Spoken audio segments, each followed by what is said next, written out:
दोस्तों, आज की कहानी है बहू तुम मेरी सेवा मत करो, मैं किसी से करवा लूंगी पैसे देकर। दोस्तों, कहानी शुरू करने से पहले अगर हमारे चैनल को सब्सक्राइब नहीं किया हो तो कर लीजिए ताकि आपके पास पहुंचे हर नया वीडियो। क्या बातें शारदा, बड़ी चमक रही हो, साफ कपड़े साफ चादर और मेरे आने पर इतनी जल्दी शाही नाश्ता आ गया। लगता है बहू खूब सेवा करती हैं। हाँ जीजी करती तो है, पैसन है तो सब सेवा कर रहे वरना कोई पूछे न। बरामदे में पड़ोस की ताई के साथ बैठी शारदा जी की आवाज आंगन को बुआर रही। उनकी बहू रागिनी के कानों में पड़ी तो उसकी आंख भर आई और मन भारी हो गया। तो वो वहाँ की सफाई छोड़ अंदर गए क्योंकि उसे लगा कि कहीं उसने आगे की बातें सुन ली तो कहीं ऐसा न हो कि फिर उसका मन ही न करे अम्मा की सेवा करने का। पर लाख कोशिश करने पर भी वह अपनी सास के कहे शब्दों को भूल नहीं पा रही थी। उसे उलझन हो रही थी ये सोच सोच कर कि अम्मा ऐसा क्या खर्चा करती या उसने और उसके पति दीपक ने अम्मा से ऐसा क्या करवा लिया जिससे अम्मा को ऐसा लगा कि हम उसकी पैसन की वजह से उनकी सेवा करते हैं। पर वो अपने विचारों के किसी शोर पहुंचने की जगह उनमें उलझती जा रही थी। तो दीपक के आने पर उसने अम्मा की कई बात उससे साझा की और साथ में एक सवाल भी कि हम तो अम्मा से एक इकनी भी खर्च नहीं करवाते, घर का सारा खर्चा हम करते, यहाँ तक कि उनकी पसंद के नमकीन बिस्किट और दवाई भी हम ला कर देते उन्हें। वो तो साल में एक बार बैंक से अपनी पेंशन लेने जाती है जब उनकी बेटी और शहर से बड़े भाई साहब अपने परिवार के साथ आते हैं तो उनके बच्चों को कुछ गिफ्ट देने के लिए, क्योंकि वो हमारे बच्चों को उनके जन्मदिन पर पैसे देती तो उन्हें भी बराबर से दे सके। तो फिर उन्हें मेरी निस्वार्थ सेवा में इस स्वार्थ कैसे नजर आ गया। माँ बूढ़ी हो गई हैं और बुढ़ापे में बुद्धि बच्चों की तरह हो जाती है। वैसे भी जब बाबूजी सैलरी लाते थे तब भी वह उस पर अपना पूरा अधिकार समझ बाबूजी को अपने हाथों से खर्चे के पैसे देती थी। अब इस घर की मालकिन ने तो बोल दिया होगा ताई जी के सामने अपनी थाक जमाने के लिए, वरना वो भी जानती ही तो है कि हम उनकी एक रुपया भी नहीं देते। तुम बेकार खुद को परेशान मत करो, उनकी सेवा करना और उनकी हर इच्छा पूरी करना हमारा फर्ज है तो हम उसे पूरी ईमानदारी से निभाएंगे। हर बार की तरह दीपक ने रागिनी को समझा दिया और हर बार की तरह रागिनी फर्ज के आगे शांत हो गई। और बात आ ही गई होगी, न तो रागिनी का स्वभाव बदला अपनी सास के लिए, न ही शारदा दाजी का व्यवहार बदला अपनी बहू के लिए। उनका वही हमेशा अपनी पेंशन की ठसक दिखाना और रागिनी का बिना कोई शिकायत काम करते जाना।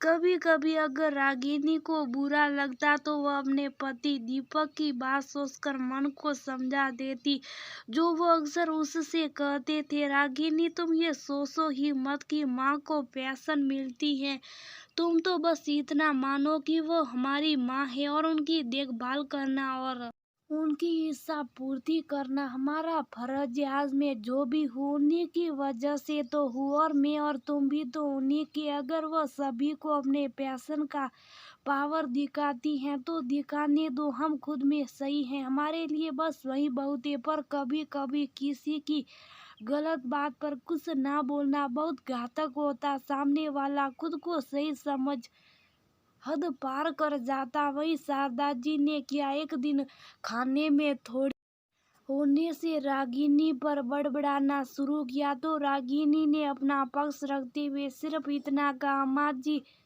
रोज आपका सारा काम समय से करते पर आप मेरी तबीयत थोड़ी ठीक नहीं थी इसलिए देर होगी। मैं जब से आई हूँ तब से आपकी बराबर सेवा कर रही हूँ, पर अब मुझसे भी ज्यादा काम नहीं होता। आपकी बहू हो तो क्या, आखिर मेरी भी उम्र बढ़ रही और आपके उसके साथ मेरी परेशानियां भी बढ़ रही हैं। आप कब तक मुझे नई नवेली दुल्हन समझ अपनी इच्छा अनुसार सलाहती रहेगी? आप कभी मेरी परेशानी भी तो समझिए। कभी कुछ न बोलने वाली बहू के मुंह से उसे समझने की बात सुनकर शारदा जी का पारा 7वें आसमान पर पहुंच गया और उन्होंने तुरंत फरमान सुनाया, अपनी सेवा अपने पास रखो बहू। मेरे पास पैसे की कोई कमी नहीं है। पैसे दूंगी तो कोई भी सेवा करने को तैयार हो जाएगा। एक तुम ही अकेली नहीं हो। मेरा एक बेटा और बेटी भी, वो तो मैं अपने बनाए घर में रहना चाहती थी, वरना मेरा बेटी तो हमेशा मुझे अपने साथ चलने को बोलता। जी अम्मा जी, तो आप कुछ दिन रह आइए भैया के यहाँ, क्योंकि रागिनी की आजकल तबीयत ठीक नहीं है। वो भले किसी को अपनी परेशानी नहीं बताती, पर मुझे तो समझ आता है उसे कुछ दिनों के आराम की जरूरत है। आप चली जाएगी तो मैं उसके लिए एक सहायिका भी लगा दूंगा, क्योंकि आपको पसंद नहीं है तो अभी सारा काम रागिनों को ही करना पड़ेगा है। मम हमेशा माँ की नई गलत बातों को अनसुना करने वाले दीपक ने जब शारदा जी से जाने को बोला तो शारदा जी ने तुरंत अपने बेटे को फोन लगाकर उन्हें ले जाने की बात कही, पर थोड़ी देर बाद बताता हूँ अम्मा बोलकर बड़े बेटे का फोन ही नहीं आया। और जब शारदा जी ने फोन लगाया तो उठाया ही नहीं, क्योंकि अम्मा की सेवा करना हमेशा शहर में अकेली रही बड़ी बहू के बस की बात नहीं थी।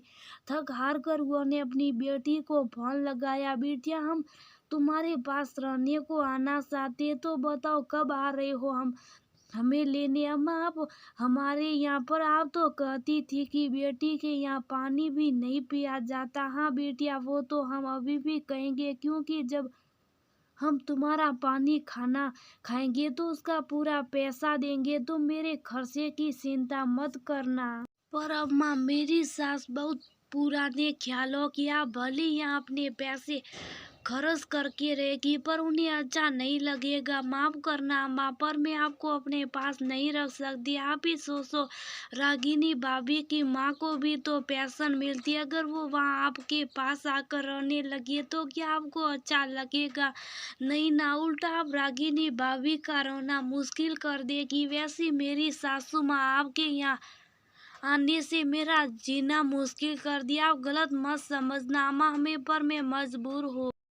शारदा जी बहुत देर तक अपना फोन देखती रही। बड़ा घमंड था उन्हें कि एक फोन करूंगी सब दौड़े आएंगे। आखिर उनके पास पैसा वो किसी के ऊपर बोझ थोड़ी थी, पर कितनी गलत थी वो। आज पता चला कि पैसा लेकर भी कोई बुढ़ी माँ को अपने पास नहीं रखना चाहता, जबकि दीपक और रागिनी को तो कभी मैंने 1 रुपया तक नहीं दिया, फिर भी दोनों ने उसकी कितनी सेवा की और उसने उनकी कदर ही नहीं की। पर आज शारदा जी का पेंशन के पैसों का घमंड टूट गया था तो प्रस्ताव के आंसू उनके गालों पर लुढ़क आए। अम्मा के आंसू देखकर रागिनी दौड़ी दौड़ी आई। क्या हो गया अम्मा, आप रो क्यों रही है? आज फिर मुझसे कोई गलती होगी क्या? माफ कर दो, 4 बातें सुना लो अम्मा, पर आप रोइए मत। बहू का ये निश्चल निस्वार्थ निःशर्य प्रेम देखकर शारदा जी की रागिनी को कसकर गले लगाकर बोली, माफ कर दे बहू, मैंने हमेशा तुझ पर अपना हुक्म चलाया, अपनी बात मनवाई, क्योंकि मुझे लगता था कि मेरे पास पैसा मेरा घर है, इसलिए तो मेरी सेवा करती हो। पर आज पता चला कि पैसों की वजह से कोई सेवा नहीं करता। अगर कोई किसी की सेवा करता है तो उसके संस्कार और मन बहुत अच्छा होता। जो तेरा, तुम बहुत अच्छी हो बहू, अब से मैं कुछ नहीं कहूँगी तुम्हें। अम्मा के मुंह से अपनी तारीफ सुनकर रागिनी की आंखें भीग गई। फिर अम्मा के आंसू पोंछते हुए बोली, ऐसे कैसे कुछ नहीं बोलेगी अम्मा, आप इस घर की मुखिया थी और मुखिया रहेगी, आप जो कहेगी वही होगा। रागिनी की बात सुनकर शारदा जी ने एक बार फिर से उसे गले लगा लिया। आज उनकी आंखों से पैसे की पट्टी उतर गई थी तो उन्हें बहू बहुत प्यारी लग रही थी और रागिनी की भी सारी उलझन सुलझ गई थी।